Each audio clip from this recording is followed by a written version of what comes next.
So I hope you'll let me do a little bit of looking at my notes as we go. As you know, I'm giving strong consideration to running for lieutenant governor. One of my favorite sayings applies to this decision in front of me, and it's by the great philosopher Reba McEntire. To be successful in life, you need three things: a wishbone, a funny bone, and a backbone. You've heard me say this before. And I hope by the time I finish, you'll know that I have all three. 8 years ago, I attended this meeting of the Virginia Women's Democratic Caucus, and I decided that we needed to do more to help women become more effective political leaders. So the idea of the farm team was formed. I got together with Mary Sue Terry and 23 total other women in her farm in Kreitz, Virginia, where the name came from. And we helped build out a framework. Sandra was there and others here in the room, of how we would start a new organization. And the work began. We had training seminars all across Virginia, and we helped engage many more women to run and be better advocates for their communities. Fast forward 5 years. I was so proud to welcome Emerge to Virginia, and as a result, we folded in the farm team. That has helped make many more women be involved. We helped a 29-year-old, youngest ever, African-American woman, and I think you know who she is, Jasmine Gore, get elected to city council in Hopewell, Virginia. Am I right? Yes. Okay. We also helped Mayor Joan Foster in Lynchburg beat back the scurrilous attacks of Jerry Falwell Jr., and I'll never forget, the local candidate said, "Susan, you're being so loud, you're being so forceful and going after him." I said, "He's wrong." And they said, "We're going to lose." Joan Foster won with more votes ever in Farmville. Lynchburg, Farmville. Lynchburg. As many of you here today know, I've never run for public office. But I feel now is the time to take the advice that I have given so many women across this Commonwealth for the last 8 years and look at it myself. I know after November 8th, many of us feel anxious, scared, depressed, and even threatened. But I have to remind myself of a famous quote that I tell everywhere I go. And this has been only the last 2 weeks. Winston Churchill said, "When you're going through hell, keep going."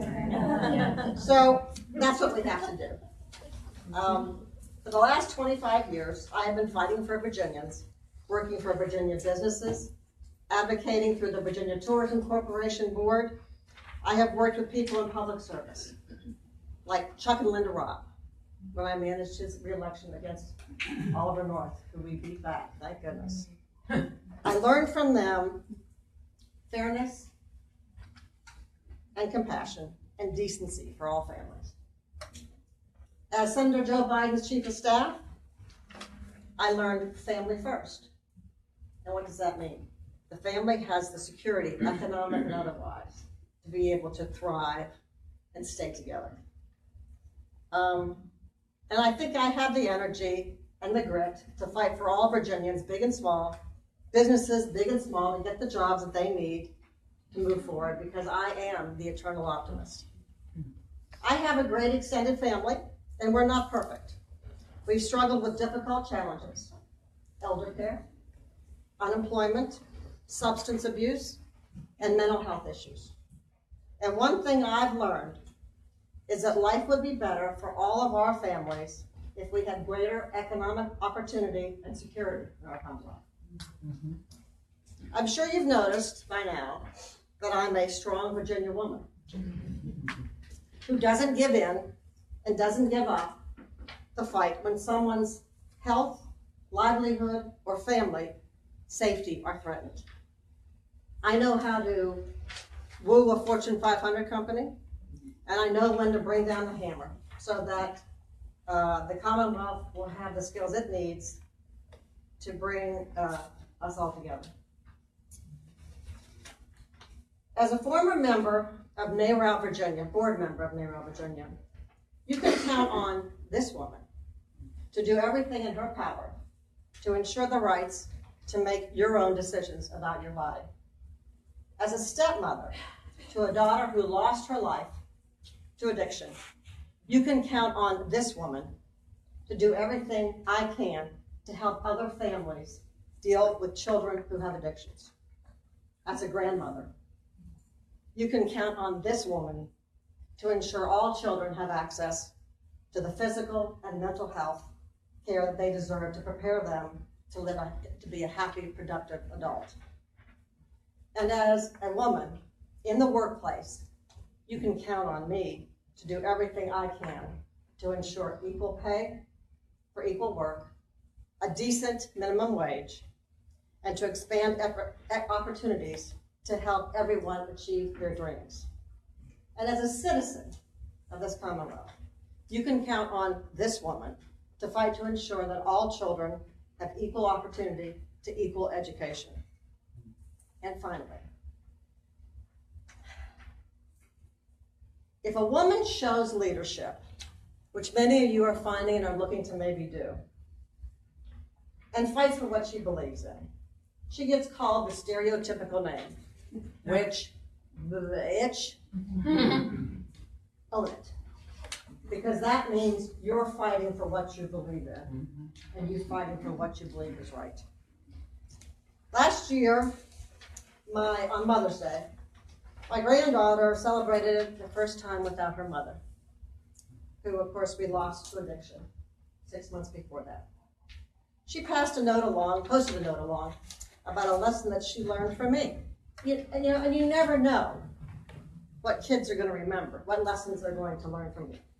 So she said that my car needed a new tire, and I was calling up to get it repaired. And she said, Susu, she called me Grandma Susu, as a feminist, you should change that tire. And I had to stop for a minute and think, okay, how am I going to answer this? Because I really don't want to change that tire. And I said, Kristen, as a feminist, I get to choose whether or not I choose not to. And I'm so, with that simple statement, she's taken that, and that's how she has become and engaged with her political activities, that everyone deserves the choices to make in their life. When our kids, grandkids, brothers or sisters feel they don't have opportunities or choices, we know all too often they turn to alcohol, drugs, or crime. This isn't just a policy paper for me, it's real life. My family has dealt with the same challenges you and your relatives have faced. We've struggled with the pain that comes from long-term unemployment.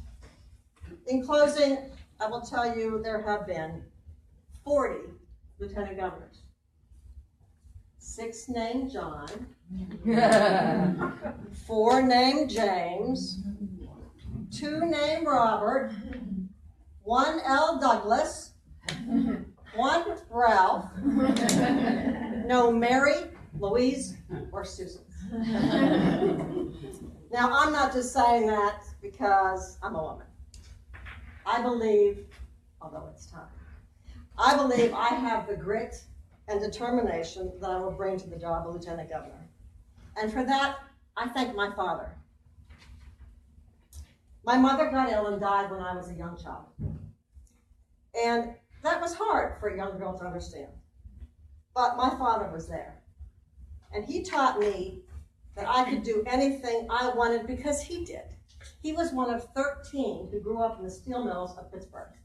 But he went on to join the Navy, went to college, and taught dance at Arthur Murray, and I did not get that gene.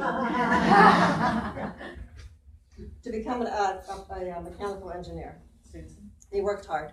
Almost done, 1 sentence. So for all the fathers out there, I know you are empowering your daughters, and as my pops did for me, and I thank you, and I hope you consider me when we come along. Thank you.